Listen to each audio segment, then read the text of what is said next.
Welcome to another African Exodus podcast. This is the Tip Show, the most infamous African festival, famous podcast interview here in the Pacific Northwest, hosted by yours truly, the unflinching comedy king, Dubai Dennis Mumba. I'm from Nairobi, Kenya, and I'm proud to be here at the University Third Wheel Studios. And today I have nobody. I bring you only unflickable, unflinching, honest entrepreneurs from Seattle, Washington, distinguished gentlemen and women who come and share with us what their community work is all about and how they can benefit us here in the Pacific Northwest. Without further ado, I want you to put your hands together for the one and only, the most light-skinned friend I have in my friends group, all the way from Seattle, my friend, Mr. Elijah L. Lewis. Yeah, put claps there. Then, on my right is one and only, the one.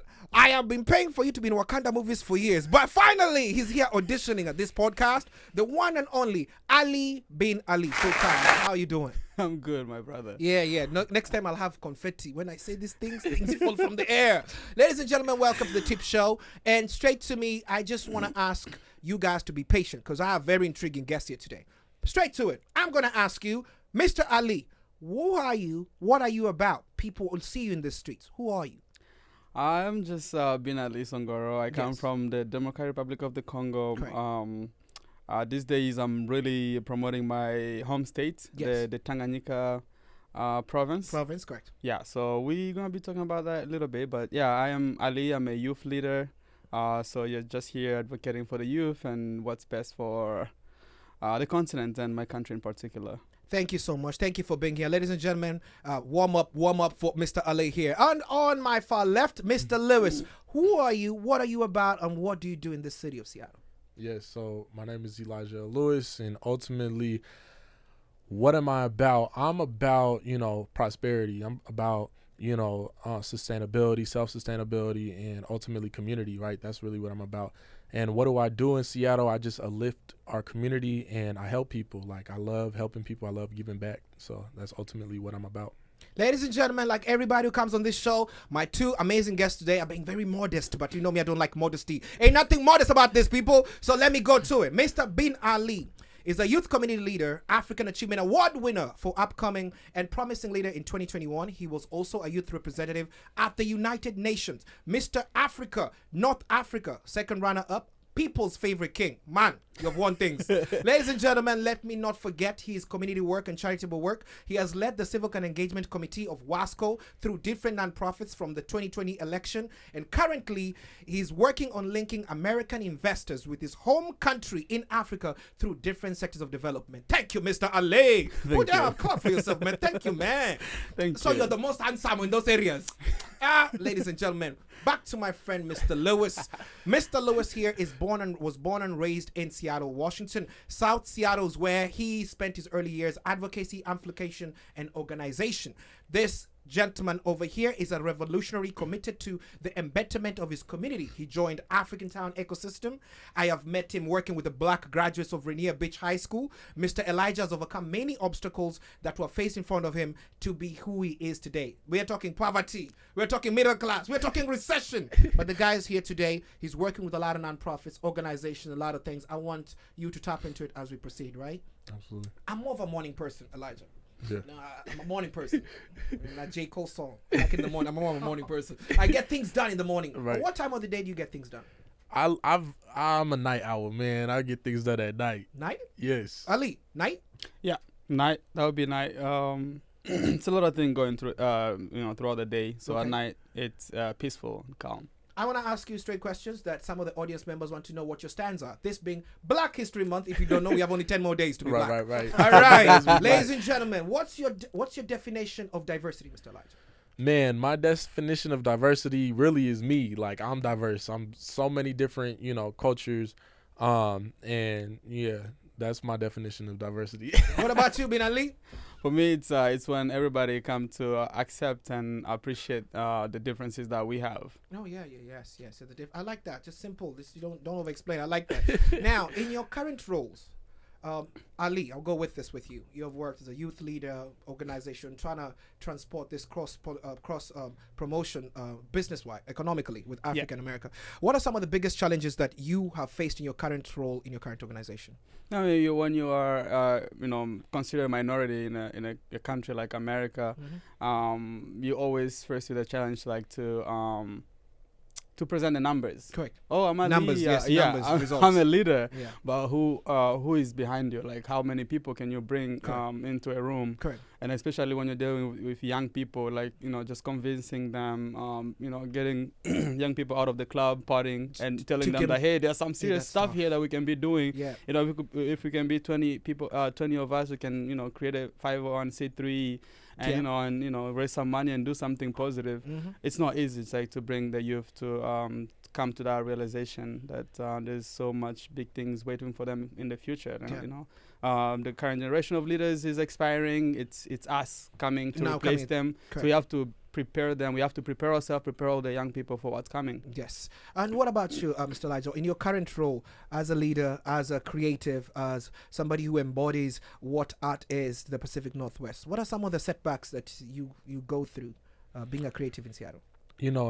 Man, there's a lot of financial setbacks, I'll say that. Okay. Ultimately, there's a lot of grants, there's a lot of funding opportunities out there, but if you don't realize the steps that it takes to get these grants or the people and the relationships that you have to build, then that means nothing to you. So ultimately, starting out in this, community, I had a lot of funding of my projects, right? I funded it with my own finances, with the finances of community members who believed in the work, right? We weren't waiting for a nonprofit organization. We weren't waiting for grants or funding or anything else. We just made stuff happen, right? And that's how a lot of things that we did happened, right? And then ultimately, once we started to understand the game of the grants and crowdfunding opportunities and everything else, we had to get to business and start learning the game so that ultimately we could share this information with our community. Oh, beautiful, Mr. Elijah. Back to you, Elijah, again.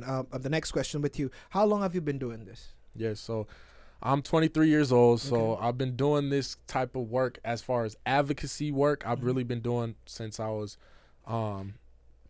advocacy work, I guess since I was young, very young. And when I say advocacy work, being an advocate is just speaking up about things, right? So since I was very young, I was not the person that liked to let my friends get bullied and stuff like that. So I started at a very young age. But we'll say politics and all of that kind of stuff, more or less when I was 16 years old and, a counselor at my school told me about just the inequities that was happening at Rainier Beach High School and was like, hey, there's a lot of advocacy work that you can do.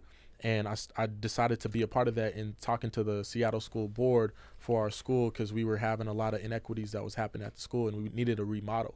And so that's, I guess, the first time that I can remember being in that advocate role and being called an advocate. Thank you, Elijah. I like that. Mr. Ali, how long have you been doing this? Wow. I would say in America, as soon as I set my foot in this country. I come from a French-speaking country. That language barrier was a fact. It came through. Yeah. I come from a French-speaking country. Correct. And I was initially supposed to go study in Belgium, as many Congolese would. Belgium or France, Correct. as many Congolese would because of the language. Yes. And then I was late for the admission process, and so my dad was like, "What about America?" I was like, "Oh, that would be great. Go learn a different language." So I came here. I was at a community college, every community college, you know about that. One thing is you get there, it's north, so you don't see a lot of people like you, and just being international student, that's another, it's a trouble of its own. Correct. And then being in a place that's very isolated, and all the black people working around you, black students working around you, like they don't know you or something. And so, like, when you are a leader, you are a change maker, you see something, when you see a problem, for you, it's an opportunity, and you find a way, like, to make things right. I like that. Yeah, I like that. Solution-based. Exactly. Yes. So it was in the winter, right? Yeah. Everyone is wearing coats. Yeah. So the only way to know if it's a black person, you gotta look their hands. I see.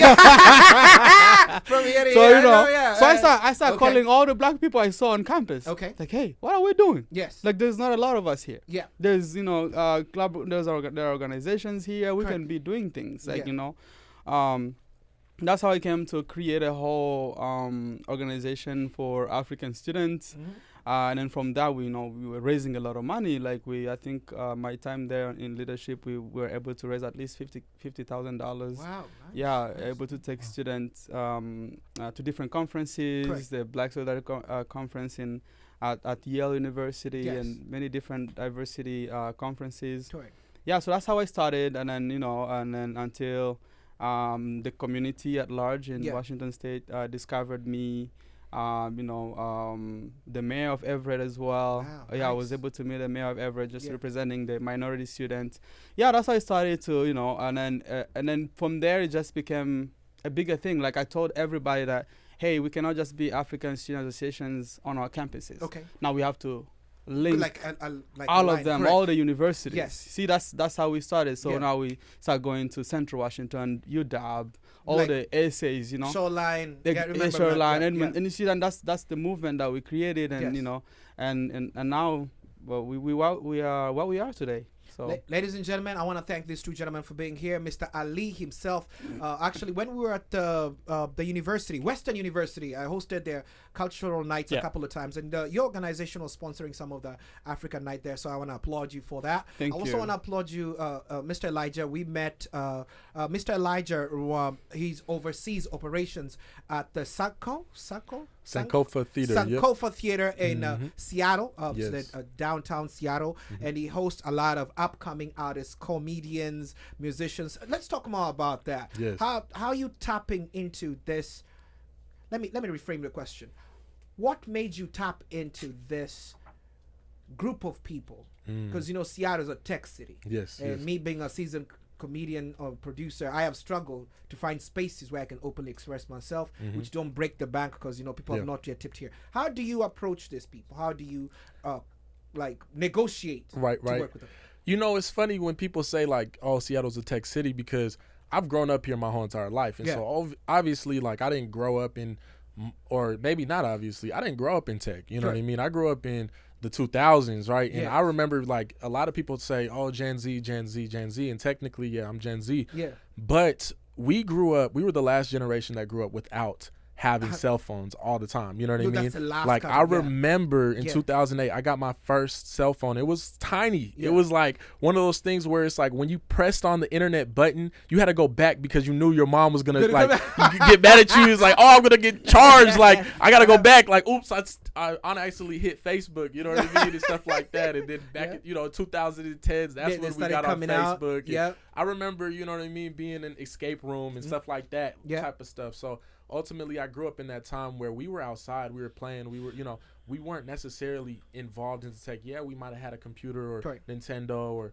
you know what I mean, Atari. Like, I grew up with that type of generation. And, but ultimately for me, like, I didn't really start learning about tech until maybe like 5, maybe 6 years ago, about all the advancements that Seattle had been doing. And so I think that is very intentional, though, right? Ultimately, youth like myself who grow up in this city that represent the BIPOC or Black youth are not getting the access to the same technology that people who are transplants are coming out here for. those types of job opportunities, coding opportunities that make 6 figures. Yes. You know what I mean? Starting in Seattle, right? And so there's 2 different realities. It's the people, the minorities who grow up in the city and they really grow up with being disadvantaged and being oppressed and going through the things that we go through. Correct. And then there's the individuals who come here and they profit and they have really great opportunities and all those different things. And so ultimately, when I think about how I'm able to connect with, my people, it's because they're my people, right? Ultimately,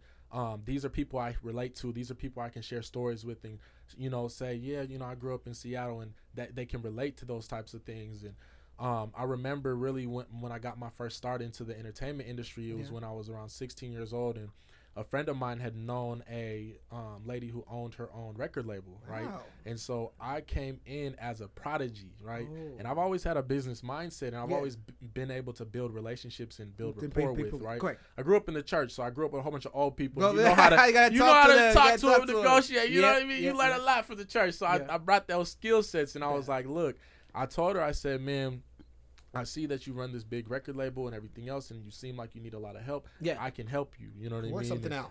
We can work something out. Yeah. And so at first, she's telling me, she's like, oh, yeah, I hear you. I hear you. Yeah. Right. And then every single time I call her, she's like, I'm busy. And one time I had said, well, what are you doing today? She was like, oh, I got to clean my house. You know what I mean? All these different excuses. Yeah. And I told her, I said, you know what? This is how my mom raised me, though, too. I was like, I'll come and help you clean your house. Let's start there. You know what I mean? I was like, boom. So she was like, wait. Like, you know what I mean? She's like, you going to help me clean my house? I'm like, yeah, I'm going to help you clean your house. And I helped her clean her house. And that was the first business meeting that I met with this, record label. And I actually built my way up to owning 50% of this record label. Wow. And so that's really where I got my start into the industry, the Seattle industry. And, I had a lot of ups and downs and everything else. But once I learned the game for myself, that's when I really could start bringing it to my community. And first it was my friends, what I mean? My friends who were doing music and singing and songwriting and all types of different stuff. And then I, expanded out from that. And now, I'm helping plan some of the biggest events in Seattle, you know what I mean? Especially for the black community, the Juneteenth, the Emoja Fest. You know what I mean? Wall Street, Black Wall Street, and Malcolm X Day, where anywhere from 3,000 to 10,000 people, our biggest 30,000 people show up, right? And so those are the types of, environments who have gotten me to where I am today. Beautiful. Ladies and gentlemen, I know you guys are asking me a lot of questions out here, but I want to answer the ladies first. All right, Ali, the ladies are asking. Beautiful black men in the studio today. It's Black History. Cole, you have to take up our sisters too. What do you look for in somebody you're attracted to? The vision. She has to share the vision that I have. Yeah. Also, I'm African, and the culture and my traditions means the world to me. When you're marrying an African, you're not just marrying them. You're marrying the whole family. So I'm like, is she gonna be able to, communicate properly with my grandma? Yeah, things like that, right? Yeah, play for the family. Exactly. Yeah, but most importantly, it's like somebody that we can be able to build wealth together. Important, I would say that. Thank you. What about you, Elijah? What do you look for? Man, you asking a lot of questions. Say it. If you're looking for a big nyash, just say so. Right. That's what gets me in trouble, man. That's what gets me in trouble. You know what I mean? Talk to me. Ultimately, no. Honestly, man, vision. Yeah. I looked at you because I'm like, that's number one. Vision. Is vision. Just having self-discipline. I think those are things that I didn't look at when I was younger. I was very distracted, know what I mean, by all the assets of, you know what I mean? You know what I mean? That weren't necessarily wealth assets, but ultimately that started to bore me. You know what I mean? It's like dating all these beautiful, fine women that ultimately weren't necessarily uplifting my vision and what I was doing and weren't supporting me. You know what I mean? And it was turning into I was turning into a therapist and a father figure and a financial, you know what I mean, like obligation to them and stuff like that. And I was just like, you know what? I want a woman who understands her worth, her value, and sees me as a partner in life. You know what I mean? Not as necessarily a financial, you know what I mean, getaway and like, okay, I'm just good since I'm messing with this entrepreneur and everything else. But someone that, and I look at it like this, right? My mom, my dad passed away before I was born, right? Okay. My mom had 4 kids besides me, so I have 2 brothers and 2 sisters. Is that woman going to be able to take care of my kids if something happens to me financially? I like that. Right? Is she going to have us growing up in poverty? Is she going to have us, what is she going to be teaching and educating my children? And one thing I value about my mother is that she never exposed me to the BS or you know what I mean, of just the wrong man in my life and stuff like that. My mom didn't even date literally until I was out of the house. So like that's a different type of woman, you know what I mean, who has a different type of value system than just nowadays where you see these women going from the next man to the next man and it's all about, financial gain or just all these, you know what I mean, society, superficial things. Superficial, correct. That doesn't work for us. I take it that both of you are acquainted with Afrobeat music, African music, African food. So I'll start with something easy because me, I love food. We just ate. Have you ever eaten African food in any African restaurants in here in the Northwest? Every day. I eat African. African or Caribbean? Name 2 or 3 restaurants that you like. I mean, Red Lounge. Bantaba restaurants. Bantaba. I love Bantaba. Bantaba is my favorite. Yeah. Bantaba is out north here. Yeah. Yeah, it's in Linwood. Correct. Yeah. Yes. You know, like just coming here, international student. I had never cooked, in my life when I came here. Yeah. So you had to learn. And then you just realized and the food, like I had to, I was in college. Yeah. I had to be eating McDonald's and Chick-fil-A. Subways. This is, I'm not American, so this is fast food, Correct. new to me, Yeah. like very tough. I had to teach myself how to cook, but yeah, definitely was finishing my checks at African restaurants. Yeah. Have you ever been to a Caribbean or African? Yes. And a Taste of Caribbean is definitely one of my spots right there. Yeah. I would say Jerk Shack is definitely another Jerk Shack, Irenia? Jerk Shack is the one that I've been to is on downtown. Oh, downtown. Okay. That's Island Soul. Oh yeah, that's Island. Yes, up there. Island Soul. Yeah. But I really love Zobel and Wonder Bar. They have some really, really good injera and sambusa. Sambusa. They have sambusa now. Yes. That's good. How is it important? I'm gonna go personal with you guys back to back. I'm going back to Elijah. How is it important for you to get the right barber? Because man, I almost got messed up on one of my dates. This barber took my hair all the way back. I was having a LeBron moment on the table. Man, honestly, and I'm gonna speak about this because ultimately this is something that a lot of black men or just men in general don't talk about. Yeah. But and I know with the whole Jada Smith thing, it's just oh my gosh. But I got diagnosed with alopecia 2 years ago. Oh, right? really? Like literally on some real stuff. And so ultimately, like I started losing my hair and like. I think there's a lot of talk about the black woman experience, but not the man. Not the man, and they're like, "Oh, well, men they can lose their hair. Oh, they're men. They don't. It doesn't matter." Nah, in the black culture, it means so much to us. It's so much to us, especially the barber, like going to a young, as a young African brother, American brother. It's like. The barbershop is everything. You learn all the, what's happening in the street. You learn, you know what I mean? You got the CD man going, you know what I mean? Which music came out, all types of different things. And so ultimately, like when I was getting, my barber, now I shave my own hair. Yeah. But when I was looking for, man, I would have to see what you were doing before. Before you gotta go because it's like, man, because I've had a couple of times where I'm like, I'm not paying you, bro. Like, you know what I mean? Like, I'll walk it out. It's a wrap. You got me messed up. You're lucky I'm not punching you. I'm not exactly. Let me just leave in peace, okay? Yeah. You put my forehead all the way back here, like, you know what I mean? Like, what about you, Ali? Man, I remember my first haircut was from this in America, right? You messed your head up. You messed your head up. That's how you remember. I remember. No. It was a lady, a Mexican lady. Oh, no, that's where he went wrong. That's where he went wrong.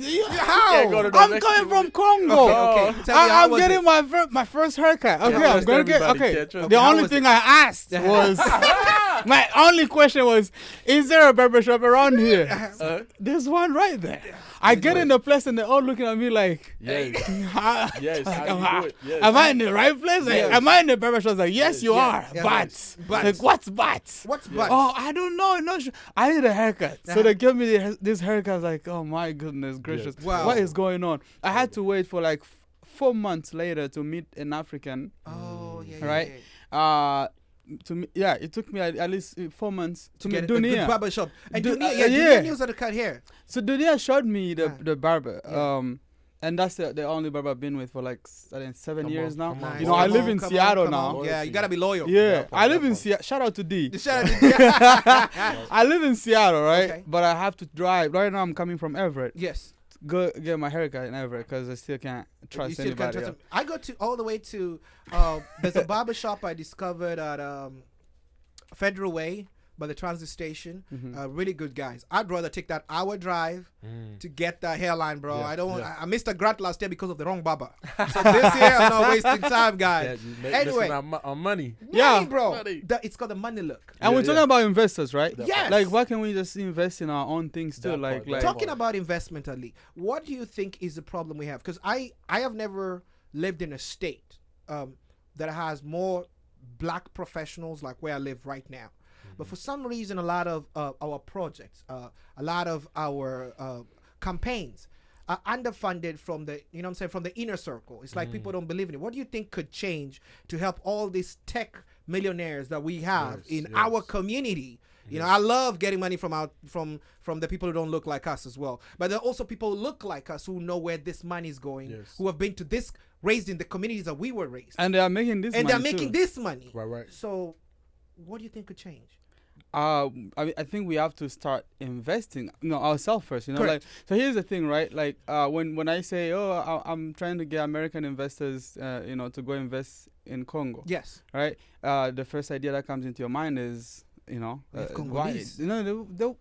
They're white. Like, we're looking for white investors to go back invest. Home. Yeah. But it could also be a call for the black people Yes. or the Africans who have the means to also invest. Yes. Look, like right now in Seattle, for example, we only have one club, and it's just one. It's getting tiring, right? And everybody goes there. Exactly. And it's like, hey, what's up? It's Friday night. Afrobeat night. Yeah, Afrobeat night. Right? Yeah. And then it's a lot of us, and we are complaining. The place. It's never this. Over the years. There's no Over AC. There's not this. Correct. Okay, look, this one black man decided to have Red Lounge there, Afrobeat night. We can have more. We can have more.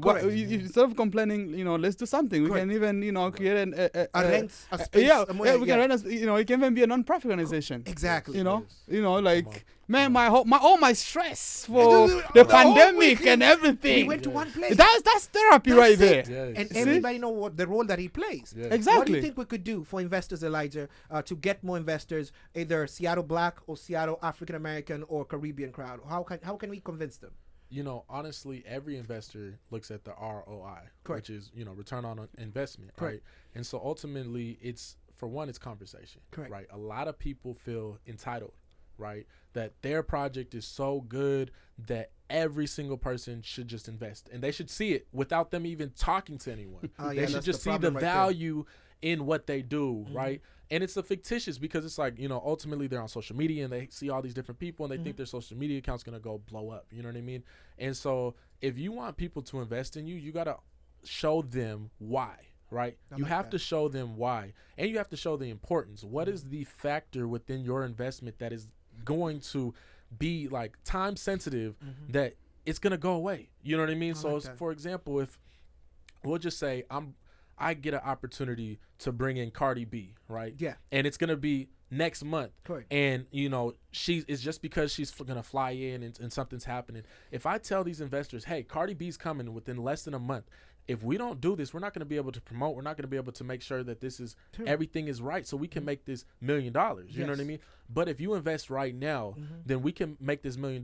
But they're also going to want to see the facts, right? They're going to want to see the finances, the profit and loss statement, and everything that I have to show, right? To show them how they're going to make their money back, right? And not only just make their money back, but make more money, because especially when you get into the accredited investors that have $1 million or more of liquid assets, right? Yes. Those liquid assets are actually costing them money. So as long as their money is moving and growing, right? For one, they get tax write-offs, they get deductibles, they get all these different things, and it's not counted as income, right? The only thing that is counted as income is the extra, right? But if they're investing it, and it's always moving, that's not seen as income. So that's why they want to keep on moving. If they're a real investor, that's what they're looking at. They're just not looking at people who have a sob story and it's like, you should just you help me, boo me, help me. It's like, how are you going to make your money back, right? So that's the main thing that they're thinking about. Correct. From my experience. I like that, Elijah. Yeah. Looping that in back in, guys. For a lot of people outside Seattle, friends of mine who visited us from Portland. You've worked with Easy Baba Mello. Shout out to Easy for no reason. Yes. And, do you think Seattle as a city is well placed when it comes to the diversity climate? People say we are so many people who look so unlike each other. But I feel the Seattle freeze when I step up in some spaces. When I'm at the Seattle Art Museum or Mopop, or when I'm hosting this event, I'm feeling still, yes, we look like we're diverse, but I don't feel it. Do you feel it, Mr. Ali? I mean, for companies, different organizations. It's changing. I think it's changing. Right. I think we get in there. People are being more conscious of what's going on around us in our communities. I think we're gonna get there. We're not there yet. Compared to other states. Like Texas and. But we're not there yet. But I think we're getting there. The movement is growing. I like that. I'm appreciative. We just came from a pandemic, I'm appreciative of where the black movement is going. Yes. in 2017 we're talking about Africa Town. Yeah, it was just a talk Black of the dot streets. too. It's just a talk of the streets. And now we're just talking earlier and telling me all these fundings and everything that the belief. It's a $4.2 million business now. Look at literally in less than 8 years. Yeah, in less than 8 years, Africa Town has become a $4.2 million business. And ultimately, if you think about it, Africa Town comes from community, revolutionaries who stood up for greatness, right? Bringing it back to Liberty Bank Building, which was the first black-owned bank west of the Mississippi, right? We had black organizers and revolutionaries who seen that they were not getting loans and not getting investments from these white-owned banks. They were just weren't going to get it. So they had to create it, right? And this is like when you talk about White King Garrett, right? This is his great, his grandfather, right? Wow. Literally, and then his father, right? And then now White King, right? So there's this generations of black men who've literally been able to educate the next generation to the importance, the morals, the values, so that they could pass that along, but also be able to see that vision through continuously. And it was tiresome, right? For many, many years, people would not listen to these individuals or thought they were crazy and everything else. But now that all of these rewards are coming and everything else, people are looking at them as, oh yeah, boom, those are the people. But honestly, I would say that in order for us to really change that narrative, right, of lack of diversity and everything else, we have black people. I've literally been at an Eritrean soccer game that had 10,000 Eritreans literally, and this is at Foster High School, right? So it's like we have over 15,000 Kenyan community members, and we have a lot of, I don't know how many Congolese, but we have so many black people, right? But we're all in our different communities. We're all divided, right? So we have to come together. We have to collaborate. We have to build and create those environments for prosperity. It's not just going to happen on its own. We have to be a part of that. And even with the Seattle Freeze, I look at it like this. I also used to believe in the Seattle Freeze because, I'm from Seattle and, you just don't talk to people. There's, there's all types of different crazy people who you talk to the wrong person. They might be following you. If you're downtown, you're just supposed to look one direction. You look too long, people going to ask you for money. All types of different stuff. And so ultimately, we get those narratives, but you'll never know. You could literally, there's over 55,000 millionaires in Seattle, right? You never know who you're talking to. Right, this person that you're talking to, telling them about your business or just everything that you're doing, may be the investor that changes your life. And so that's where I'm saying, and it's just a humanity thing, right? As a humanity, we should be able to talk to one another, share with one another, build with one another, heal with one another. You know what I mean? And I didn't see that until I went out of state and I went to Alabama and Atlanta, and it's all these black people, they're looking at me, but they're complimenting me. They're like, oh, I like your shoes, I like this, you're this and everything else. It's a different energy. It's different. I didn't want to leave. I was like, oh, this Southern hospitality, beautiful women too. I'm like, no, I don't want to leave, but but then when I came back to Seattle, it just gave me more pride and being like, no, I'm not. There's nothing wrong about me. You know what I mean? I'm fine. I just got exactly what I need to be. Absolutely. And as you create that narrative, I guarantee you're going to attract people who are also around there. Yeah. So, Bin Ali, one of my final questions. What's next for Ali? Because this 2023 is coming in fast. I blinked. January was up. I'm blinking again. February is almost up. What's the future of Bin Ali and Bin Ali organization this year? Right now, my focus is done more toward the politics. So I'm in politics right now in my country, the Congo. Big up, big up, by the way. So I could be running. We will see. We will be there for There we go. I'm so happy for you, bro. So that could be happening. So many things happening this year. But what's important is I'm currently kind of a partnership with my local government, the Tanganyika government. So just trying to bring the investors. My brother here could know sound. So I'm in constant communications with leaders here in Washington, around the U.S., Floribert, the CIN, Congolese Integration Network. We're working a lot together, trying to find investors that could go and do a lot of stuff. The one thing about the Congo is everybody knows the potential in pretty much everything that we have, So it's, again, as it was saying, we have all what it takes like to convince the investors, like, and to reassure them of the the future the return on investment that yes. they're looking for. But what's important also is, like, you have to also be careful, because this is like the public sector. Yeah. So the investor, it's not just about making money in the country, but it's also about caring about the environment, the people where they're putting. Yes. Yeah, exactly. Correct. So that's so looking for investor, but looking also for the right investors. Yeah, well, exactly. Right. What about you, Elijah? What's the future of? By the way, ladies and gentlemen, Mr. Elijah has something huge coming up in April. Yes. I'll let him just break it down for you. We got a lot of big names, but I'll let him break it down for you. Yes. But what's the future? First, start with the future of where you're taking your organization or your movement, and then tell us what to expect from you. Absolutely. So I'm going to talk about the big three, right? Because Because I do a lot of things, but I'm going to talk about the big three. Correct. So ultimately with Africatown, you'll see, as a community builder, I'm going to be part of a lot of different community events. I'm going to be co-producing events, within the organization as Africatown. And you'll see, we're having on the 25th actually of this month, we're having the State of Africatown, right? Nice. So the State of Africatown is going to be an event that connects the community, the whole diaspora together, right? It's going to be at Langston Hughes. It starts at 10 o'clock, and it's going to be at Langston Hughes, and it goes all the way till 2 o'clock, right? And I'm telling you, it's already sold out. Yeah. But ultimately, there'll be live streaming and everything else, and we will be giving updates on what we are doing as an Africatown movement, because it is a movement, right? It's an ecosystem, right? There's multiple organizations that represent Africatown and what we're doing, right?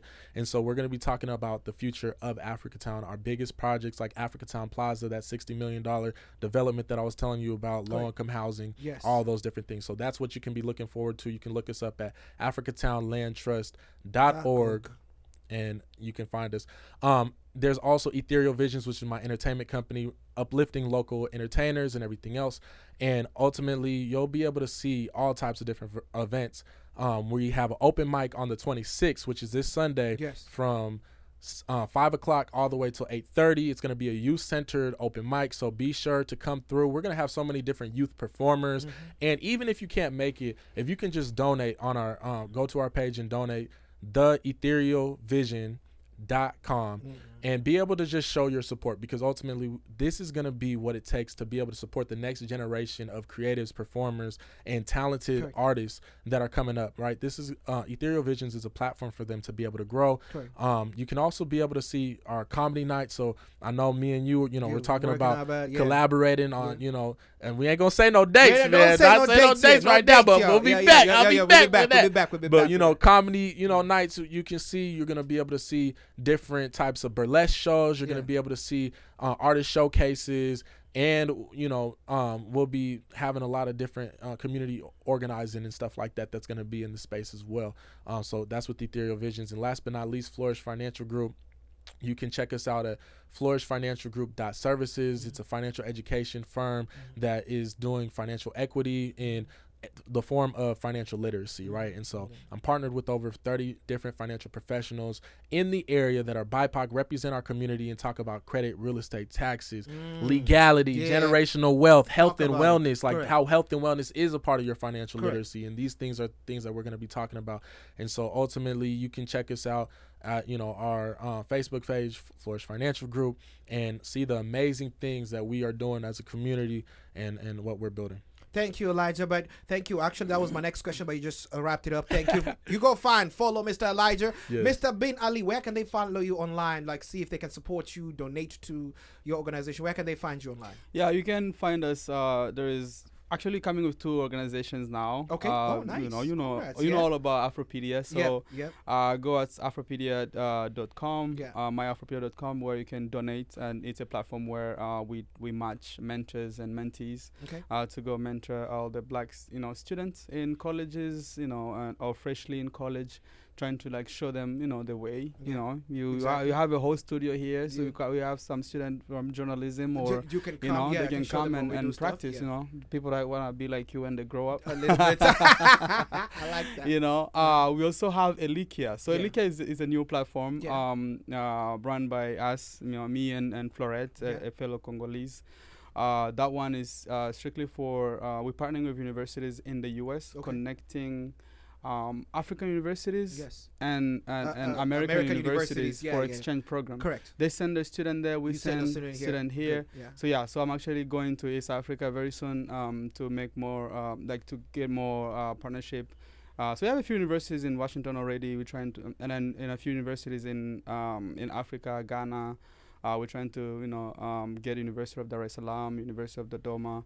Then we're gonna get to Nairobi. So that's the project that we are working on. So look at Elikia. I'll give you the Instagram. So I'll put it up there. Exactly. Okay. So so those are the programs that we have this year, and we hope to bring more students from Africa to come here. You know, again, the goal is to make sure that we have enough leaders, like the leaders that can build the Africa for tomorrow. We have everything in Africa. We just need leadership. A little more boost. Yes. Exactly, leadership. And so so we're trying to build that generation. We are the youth. We are young people, and we are trying to do it to step it up by ourselves. Correct. Yeah. And I applaud you for that. I applaud you, Bin Ali. I applaud you, Elijah. You guys are big assets here. I see a lot of prosperity in your future. Thank you. I'm no guru, but I've seen it. My grandmother mixes things. Ladies and gentlemen, thank you for being here. Thank you for listening to us. This is the Tip Show. We bring you people who want to change the society, change the community. Please support the two gentlemen here. Show them love.